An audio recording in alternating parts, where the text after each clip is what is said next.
We move now to the Seoul Detention Center for the latest regarding the investigation into the president's abuse of office. For this, Arirang's Hye-ryeon joins me live. Hye-ryeon, welcome. Let's start with the attempt back on Monday, I believe, by anti-corruption investigators to take the president to their headquarters for questioning. Yes, Sunny. So yesterday they failed to take Yoon in for questioning from the Seoul Detention Center where I'm standing currently, and the Corruption Investigation Office for high-ranking officials announced that they would not attempt to do so again, at least this morning, in light of President Yoon's scheduled appearance at the Constitutional Court for his impeachment trial hearings. Now, during a press briefing, an official from the CIO stated that there is a possibility that a forced summons attempt could be made after the hearing concludes, but did not confirm any specific plans. And this comes following a 6-hour standoff with 6 CIO prosecutors and investigators who visited the Seoul Detention Center at 3 p.m. to forcibly take President Yoon in for questioning. But the CIO eventually withdrew as Yoon refused to cooperate, and resistance from the president's legal team. The CIO official emphasized the need to conduct a face-to-face questioning, emphasizing that while President Yoon may be the sitting president, he is also a suspect, and that investigating suspects is a fundamental duty of the law enforcement. As the Constitutional Court plans to hold impeachment hearings twice a week, and Yoon's stated intention is to attend these sessions and prepare arguments with his defense team, there has been speculation that he may continue to avoid cooperating with the CIO investigation.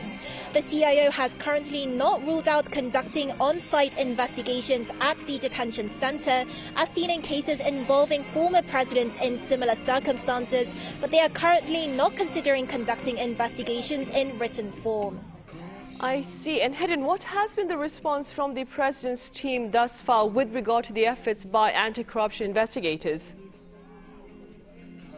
So in a social media post this morning, one of President Yoon's lawyers criticized the CIO for their attempts to take President Yoon in for questioning, and he further emphasized that he would take steps necessary during his meeting with President Yoon this morning here at the Seoul Detention Center in order to prevent any improper forced summons from the CIO. Now, Yoon's legal team has also been very critical of the CIO for prohibiting visits for the detained president for anyone other than his legal representative, arguing that restricting family meetings unrelated to the charges of insurrection is a vindictive act rather than a legitimate investigative measure, and have demanded the immediate revocation of such a decision. The CIO has also decided to ban Yoon from sending or receiving correspondence.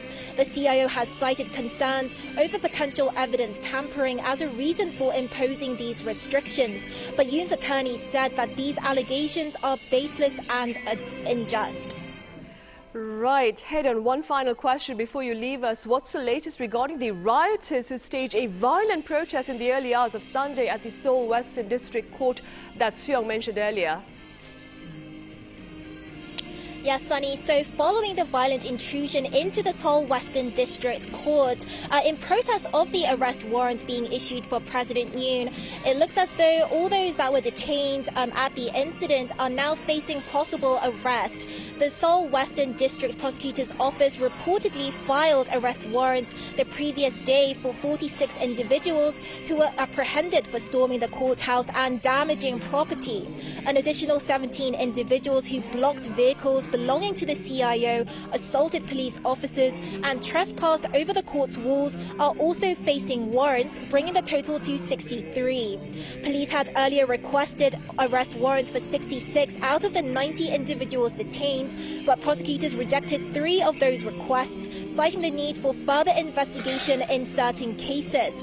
Authorities are continuing their investigation into the protests and have pledged to hold all responsible parties accountable. And that's all I have for now, but I'll be back in a later newscast with more updates. So back to you, Sunny. All right, Hye-ryeon, thank you for that coverage. That was our Hye-ryeon with the latest on the investigation led by the Anti-Graft Office.